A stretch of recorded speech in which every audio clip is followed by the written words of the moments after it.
Hello student, today discuss about this topic trigonometry. आज मैं trigonometry का एक टॉपिक आप लोग को मैं डिस्कस करूंगा। इसके पहले मैं कुछ ट्रिग्नोमेट्री के बारे में आप लोग से डिस्कस किया था कि ट्रिग्नोमेट्री किसको कहते हैं, ट्रिग्नोमेट्री का अनुपात क्या होता है, उसके बारे में आप लोग से डिस्कस किया था। तो आज मैं उसी से रिलेटेड एक उदाहरण लेके मैं आपको अच्छी तरीके से मैं यहाँ पे बताऊंगा कि किस तरह से कैसे यहाँ पे डिस्कस किया जाता है, कैसे बताया जाता है। और आज बहुत ही शानदार टॉपिक आप लोग के बीच में बता रहा हूँ जो कि ट्रिग्नोमेट्री का है। ट्रिग्नोमेट्री का ये जो क्वेश्चन है, ये अधिकतर ये हर बार ये क्वेश्चन आपको कहीं ना कहीं आपको दिखेगा, किसी रूप में आपको ये दिखेगा। अनुपात वाला ये जो होता है, ट्रिग्नोमेट्री का अनुपात निकालने के लिए जो कहता है, उससे रिलेटेड आपको क्वेश्चन आपको देखने को मिलेगा। जैसा कि आज मैं आप लोग के बीच जो टॉपिक लेके आया हूँ, जो जिसके पहले मैं आप लोग को मैं बताया था, उसी से रिलेटेड आपको एक उदाहरण लेके भी मैं उसमें बताया था। तो उससे और अच्छे तरीके से मैं ये जो क्वेश्चन मैं लिखा हूँ यहाँ पे आपको दिख रहा होगा बोर्ड पे कि ये जो क्वेश्चन है ये एनसीईआरटी का बुक से मैं आप लोग को डिस्कस कर रहा हूँ, बता रहा हूँ। और प्लीज़ अगर आप से मेरी यही आग्रह रहेगी कि आप मेरे वीडियो को आप अंत तक ज़रूर देखिए, जिससे कि आपको बेनिफिट मिल सके। और जैसा कि मैं आज आप लोग को ट्रिग्नोमेट्री का सेकेंड लेक्चर मैं लेके आया हूँ आप लोग के बीच, तो प्लीज़ आप मुझे सपोर्ट कीजिएगा और ज़्यादा से ज़्यादा लाइक कीजिएगा। चलिए, तो आज मैं आप लोग को इस टॉपिक के बारे में डिस्कस करता हूँ, बताता हूँ। देखिए कि कैसे इसको सोल्व किया जाता है, कैसे बनाया जाता है। तो यहाँ पे मैंने त्रिग्नोमेट्री का जो कि त्रिकोणमिति का पहला ये जो क्वेश्चन है, उदाहरण है कि अगर यदि tan ए बराबर 4/3 हो तो कोण ए के अन्य त्रिकोणमितीय अनुपात ज्ञात करें। यहाँ पे अन्य त्रिकोणमितीय अनुपात ज्ञात करने के पर्पस ये है कि जो हम वहाँ पे 6-7 जो परिभाषाएं लिखाए थे कि cos theta, sine theta, tan theta, cot theta, cosec theta, तो ये सब इसी को यहाँ पे त्रिकोणमितीय अनुपात के बारे में बताया गया है कि उसी को ज्ञात करना है, जिसमें कि आपको एक चीज़ आपको दिया रहेगा, एक अनुपात आपको दिया रहेगा, या टैन का दिया रहे, या साइन का दिया रहे, या कॉट का, कुछ का आपको एक चीज़ दिया रहेगा, और उससे आपको टोटल जो बचे हुए त्रिकोणमितीय अनुपात है उसको ज्ञात करना है। यहाँ पे लिखा हुआ है कोण ए का वैल्यू निकालना है। तो जैसा कि यहाँ पर मैं आप लोग को फिगर करके मैं बता रहा हूँ कि किस तरह से कैसे हम यहाँ पे फिगर बनाते हैं और कैसे यहाँ पे सोल्व करते हैं। तो यहाँ पर मैंने इस तरह से मैं फिगर बनाया। और ये बात हमेशा याद रखना है, ट्रिग्नोमेट्री जो होता है तीन कोण का, और ये राइट एंगल रहता है। राइट एंगल करने का मतलब है कि 90 डिग्री रहता है, और 90 डिग्री यहाँ पे रहता है। और यहाँ पर बोल रहा है कि tan ए बराबर दिया हुआ है, तो कहने का अर्थ है कि यहाँ पे जैसे हम यहाँ पर मैंने प्रीवियस क्लास में आप लोग को थीटा मान के बताया था, तो यहाँ पर थीटा के जगह पर आपको यहाँ पे वैल्यू ए रख दिया गया है, जो कि ए कोण का मान लेके आपको बतानी है। तो यहाँ पर मैंने इस तरह से नाम दे दिया है और ये कोण को मैंने दर्शा दिया है। तो आपको पता होना चाहिए कि tan थीटा बराबर क्या होता है। तो tan थीटा बराबर होता है लंब बटा आधार होता है, लंब बटा आधार होता है। और वही लंब बटा आधार का यहाँ पर मान दिया हुआ है 4/3। हमने बताया था कि जो यहाँ पे मैंने थीटा कोण इस तरह से माना था, जहाँ पे ये कोण को दर्शाया जाता है, उस कोण के जस्ट सामने वाले भुजा को हम कहते हैं परपेंडिकुलर, जिसको हिंदी में हम बोलते हैं लंब। और उसके जस्ट सामने वाले ये नीचे वाला जो बेस है उसको हम बोलते हैं बेस बोलते हैं या आधार बोलते हैं। उसके जो सामने नीचे वाला भुजा को हम क्या बोलते हैं, आधार बोलते हैं या बेस बोलते हैं, जिसको हम बी से डिनोट करते हैं। और ये परपेंडिकुलर हो गया, जिसको हम लंब से बोलते हैं। तो इस तरह से मैंने इस कंडीशन में मैंने आप लोग का, और ये मेरा क्या होगा, हाइपोटेनस हो जाएगा, जिसको हम कर्ण बोलते हैं। तो अगर आपको थीटा कोण ये वाला दर्शाया जाए आपको, तब इस तरह से जिस कोण को आपको मान निकालने के लिए बोला जाए, उस कोण के सामने वाले भुजा को हम लंब मानते हैं, और उसके नीचे वाले भुजा को हम आधार मानते हैं, और जो स्लोप बना हुआ रहता है उसको हम हाइपोटेनस बोलते हैं या कर्ण बोलते हैं। तो यहाँ पे लिखा हुआ है कि tan ए का कहने का मतलब है कि यहाँ पर ये वाला जो कोण है, कोण ए के रिस्पेक्ट में हमको यहाँ पर आप लोग को यहाँ पर बताने का काम करना है कि जितने भी अनुपातिक जो त्रिकोणमितीय अनुपात है उसके वैल्यू को यहाँ पे निकालने का काम करना है। तो यहाँ पर मैंने बताया कि इस कोण के सामने वाले भुजा को मैंने लंब माना। जस्ट सेम वही काम करेंगे कि ये जो सामने वाला जो कोण है, इसके जस्ट सामने वाले भुजा को हम क्या मानेंगे, तो लंब माने। तो इस कोण के सामने वाला भुजा कौन सा है, तो बीसी। बीसी को मैंने लंब माना, और इसके जस्ट ये वाला जो 90 डिग्री का ये जो होता है, इसको हम आधार माना। और हाइपोटेनस, तो ये हाइपोटेनस रहेगा ही, जिसको हम कर्ण बोलते हैं। तो इस तरह का इसमें दो ही आपको निकालने के लिए बोला जाएगा, क्योंकि एक 90 डिग्री बना रहेगा, आपको कोण ए के रिस्पेक्ट में कहेगा, या कोण सी के रिस्पेक्ट में आपको यहाँ पर निकालने के लिए आपको बोलेगा। तो यहाँ पर लिखा हुआ है tan ए के, मतलब कोण ए के रिस्पेक्ट में आपको जितने भी त्रिकोणमितीय अनुपात है सभी को यहाँ पर निकालने का काम करना है। कहने का अर्थ है कि tan फिर sin A बराबर cos A बराबर सब A के रिस्पेक्ट में आपको यहाँ पे वैल्यू निकालने का काम करना है। तो हम tan थीटा बराबर tan A बराबर यहाँ tan थीटा बराबर हम जान रहे थे कि लंब बटा आधार होता है। जब यहाँ पर A के रिस्पेक्ट में अगर चलेंगे तो यहाँ पर लंब कौन सा हो जाएगा, तो लंब मेरा BC हो जाएगा और आधार मेरा ये AB हो जाएगा। तो यहाँ पर दिया हुआ है BC बराबर, यहाँ पर मान दिया हुआ है कि BC बराबर 4 है और AB बराबर यहाँ पर 3 दिया हुआ है। तो यहाँ पर मैंने वैल्यू को पुट करूँगा। BC बराबर यहाँ मैंने 4 लिख दिया और AB बराबर मैंने 3 लिख दिया।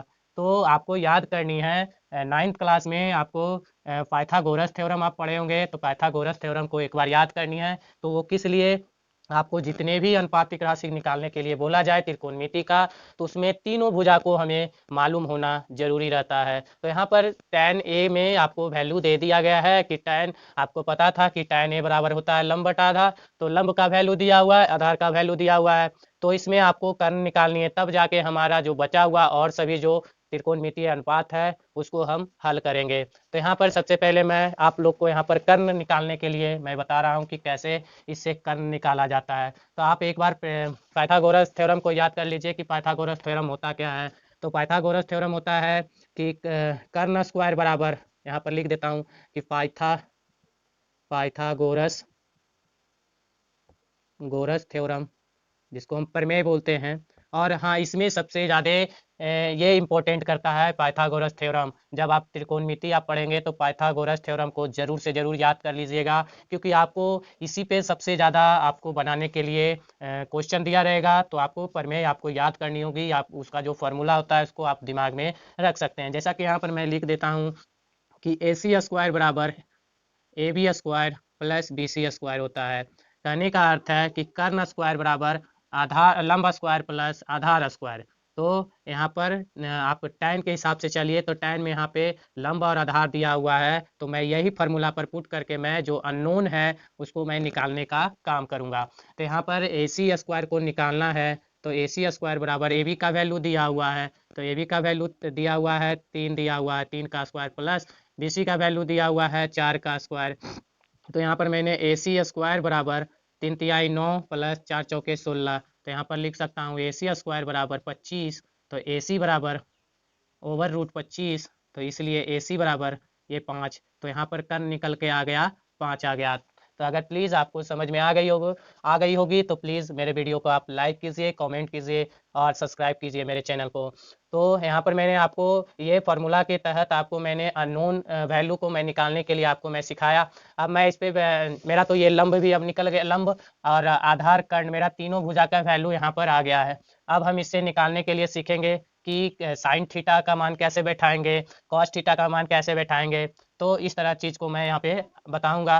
तो प्लीज़ आप इसे नोट कर लीजिए, अगर आप कहीं नोट कर रहे हैं तो, नहीं तो आप इसे शॉर्ट स्क्रीन लेके भी आप रख सकते हैं। जैसा कि अब यहाँ तक तो आपको समझ में आ गया होगा कि कैसे हमें अननोन को निकालते हैं पाइथागोरस थ्योरम पे प्रमेय पे रख के। तो ये मैंने आपको अच्छी तरीके से मैं यहाँ पे बता दिया हूँ, समझा दिया हूँ। अब यहाँ पे साइन जो कि यहाँ पे लिखा हुआ है, क्या चीज़ ज्ञात करना है, तो त्रिकोणमितीय अनुपात ज्ञात करनी है। तो त्रिकोणमितीय अनुपात ज्ञात करने के लिए यहाँ पे आपको किस तरह से, तो पहले प्रीवियस क्लास में अगर आप मेरे वीडियो को आप नहीं देखे होंगे तो प्लीज़ मैं अपने डिस्क्रिप्शन बॉक्स में उस लिंक को मैं शेयर कर दूंगा।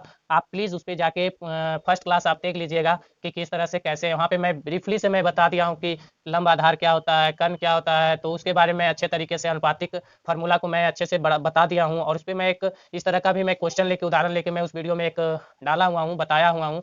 तो आप प्लीज़ अगर नहीं देखें तो प्लीज़ देख लीजिएगा। और मैं आप लोग से इससे रिलेटेड मैं आप लोग से बात कर रहा हूँ कि आगे कैसे मैं इसको बचे हुए जो अनुपातिक है, त्रिकोणमितीय अनुपात है, उसके मान को कैसे हम निकालेंगे। तो प्लीज़ देखिएगा कि किस तरह से मैंने यहाँ पे निकालने का काम किया।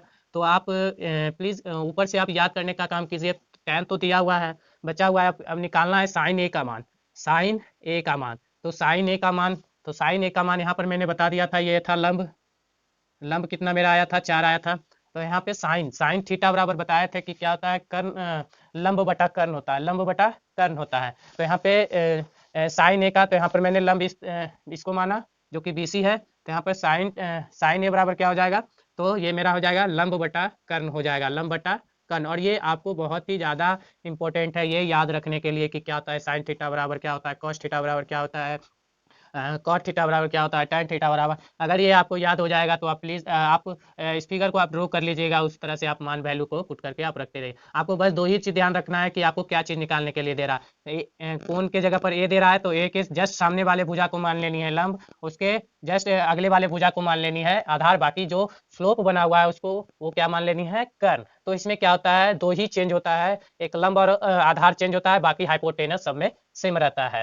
तो अगर इसमें आपको बस या तो सी कोण को निकालने के लिए बोला जाए या तो कोण ए को निकालने के लिए बोला जाए, यही दोनों पे आपको ध्यान रखना है। अगर ए को बोला जाए तो आप इसको लंब मानना है, अगर सी को बोला जाए तो इसको लंब मानना है। तो ये दिमाग में आप अच्छी तरह से नोट करके बिठा लीजिएगा कि किस तरह से, कंफ्यूज नहीं होने की है, बस एक कॉन्सेप्ट को क्लियर दिमाग में रखनी है जिससे कि आपको समझ में आ जाए और उसे आप सोल्व कर सके। तो यहाँ पर मैंने साइन ए बराबर लिखा लंब बटा कर्ण। तो लंब बटा कर्ण को हम क्या कर सकते हैं, तो लंब बटा कर्ण को हम बोलते हैं परपेंडिकुलर बाय हाइपोटेनस। तो यहाँ पर परपेंडिकुलर क्या है, तो बीसी है, तो यहाँ पर बीसी भुजा लिख दिया। उसके बाद क्या है, हाइपोटेनस, हाइपोटेनस क्या है, तो एसी है। तो यहाँ पर बीसी का वैल्यू मैंने कितना निकाला, तो 4 आया, और हाइपोटेनस का वैल्यू कितना आया, तो 5 आया। तो ये मेरा साइन ए बराबर कितना वैल्यू निकल के आया, 4/5। एक मैंने तो दिया हुआ था क्वेश्चन में ही, tan ए बराबर 4/3। एक साइन ए बराबर मैंने निकाला 4/5। उसी तरह से मैंने फिर निकालूंगा कॉस ए बराबर, कॉस ए बराबर क्या होता है भाई, तो आधार बटा कर्ण होता है, आधार बटा कर्ण होता है। आधार यहाँ पर क्या लिखा हुआ है, तो ए बी आधार है, आधार को हम क्या बोलते हैं, बी, बी बटा एच। तो यहाँ पर बी क्या है, तो ए बी है, आधार क्या है, ए बी भुजा है, और हाइपोटेनस क्या है, तो ए सी भुजा है। तो यहाँ पर क्या हुआ, तो यहाँ पर क्या आधार मेरा वैल्यू दिया हुआ है 5, और हाइपोटेनस सॉरी बेस दिया हुआ है मेरा 3, और हाइपोटेनस जो कि कर्ण मेरा 5 दिया हुआ है। तो मेरा कॉस ए का वैल्यू ये निकल के आ गया। फिर उसी तरह से मैं निकालूंगा, tan का दिया हुआ है, साइन निकल गया, कॉस निकल गया। सॉक के बाद कॉस के बाद आता है सेक आता है। तो सेक ए बराबर क्या बताए थे, सेक किसका उल्टा होता है, तो कॉस का उल्टा होता है। सेक किसका उल्टा होता है, कॉस का उल्टा होता है। तो आपको यहाँ पर कॉस का क्या लिखा हुआ है, आधार बटा कर्ण, तो उसका उल्टा क्या हो जाएगा, कर्ण बटा आधार, कर्ण बटा आधार हो जाएगा। तो यहाँ पे कर्ण क्या है, कर्ण को एच से डिनोट करते हैं और आधार को बी से। तो ये क्या हो गया, एच कितना है, भुजा एसी भुजा है एच, और ए बी भुजा क्या है, बेस है। तो यहाँ पर मैंने क्या वैल्यू, एसी के जगह पर क्या वैल्यू मैं रखूंगा, 5 रखूंगा, और ए बी के जगह पर 3 रखूंगा। तो ये सेक थीटा का मान निकल गया। उसी तरह से फिर आगे मैं कॉसेक थीटा का निकालूंगा, कॉट थीटा का निकालूंगा। तो आप कॉट थीटा का क्या होगा वैल्यू, कॉट, कॉट ए बराबर क्या हो जाएगा, तो कॉट किसका उल्टा होता है, तो टैन का उल्टा होता है। तो टैन बराबर क्या हम जानते हैं, तो टैन बराबर होता है लंब बटा आधार। तो कॉट का क्या हो जाएगा, आधार बटा लंब, आधार बटा लंब। तो यहाँ पर आधार क्या दिया हुआ है, ये आधार को क्या बोलते हैं, तो बी से डिनोट करते हैं, और लंब को पी से। तो यहाँ पर क्या लिखूंगा, भुजा क्या है बी, तो ए बी भुजा है, पी क्या भुजा है, तो बी सी भुजा है। तो यहाँ पर क्या लिखूंगा, तो यहाँ पर 3 है, और बी सी क्या है, 4 है। तो कॉट भी निकल के आ गया मेरा। अब एक और बचा हुआ है, वो कौन सा है, तो कौशिक है। तो कौशिक, कौशिक एक बराबर क्या होता है, कौशिक ए बराबर हो जाता है किसका उल्टा है, तो साइन का उल्टा कौशिक होता है। कॉस का उल्टा सेक, साइन का उल्टा कौशिक। तो साइन ए बराबर क्या होता है, लंब बटा कर्ण। तो लंब को यहाँ पी बाई एच करते हैं, इसका जस्ट उल्टा, तो कर्ण बटा लंब। तो इसको क्या बोलेंगे, कर्ण बटा लंब। तो इसको कर्ण बटा लंब को क्या लिखते हैं, एच बाई पी। तो यहाँ पर एच क्या है, तो ए सी भुजा है, और पी क्या है, तो बी सी भुजा पी है। तो यहाँ पर क्या निकल के आया, तो ये मेरा एच मेरा 5 हो गया। मैं बात कर रहा था कि कौशिक ए बराबर क्या होता है, तो कौशिक ए बराबर मैंने लिखा हूँ कि कर्ण बटा लंब। तो कर्ण को एच बाई पी से डिनोट किया हूँ, जो कि यहाँ पे एच मेरा हो गया ए सी भुजा, और मेरा लंब हो गया मेरा बी सी भुजा। तो यहाँ पर इस तरह से मैंने जितने भी बचे हुए जो त्रिकोणमितीय अनुपात निकालने के लिए बोला था, वो मैंने यहाँ पे आपको निकाल के कैलकुलेट करके आपको यहाँ पर मैंने बता दिया हूँ। तो आई होप आप अच्छे तरीके से समझ गए होंगे, और आपको अच्छे तरीके से आ भी गया होगा बनाने के लिए। और अगर इसी तरह से आपको साइन का वैल्यू दिया रहे, आपको बचे हुए त्रिकोणमितीय अनुपात निकालने के लिए कहा जाए, तो आप इसी तरीके से आप ईजी वे में आप निकाल सकते हैं। तो प्लीज़ अगर मेरी वीडियो अच्छी लगी तो आप ज़रूर से मेरे वीडियो को लाइक कीजिएगा और कमेंट कीजिए। अगर कोई क्वेश्चन हो या कोई क्वेरी हो इससे रिलेटेड, तो आप प्लीज़ मेरे कमेंट बॉक्स में आप लिख सकते हैं, कोई भी अगर क्वेश्चन हो तो। और मेरे वीडियो को आप अंत तक देखिए, जिससे कि आप जितने भी जो डाउट मैंने बताया है, जो भी क्वेश्चन मैंने बताया, आप उसको लास्ट तक देखिएगा तो आपको बहुत ही अच्छे तरीके से समझ में आएगा। तो प्लीज़ मेरे वीडियो को आप लास्ट तक देखिएगा। और अगर आप मेरे वीडियो को आप प्रीवियस वाले नहीं देखें, तो प्लीज़ मैं अपने डिस्क्रिप्शन बॉक्स में प्रीवियस वाले क्लास को मैं उसका लिंक मैं उसमें दे दूंगा, प्लीज़ आप उस पर जाके प्रीवियस का क्लास भी आप देख सकते हैं। तो तब तक मेरे वीडियो पर, मेरे चैनल पे आप लोग बने रहिएगा और ढेर सारा प्यार देते रहिएगा। थैंक यू, धन्यवाद।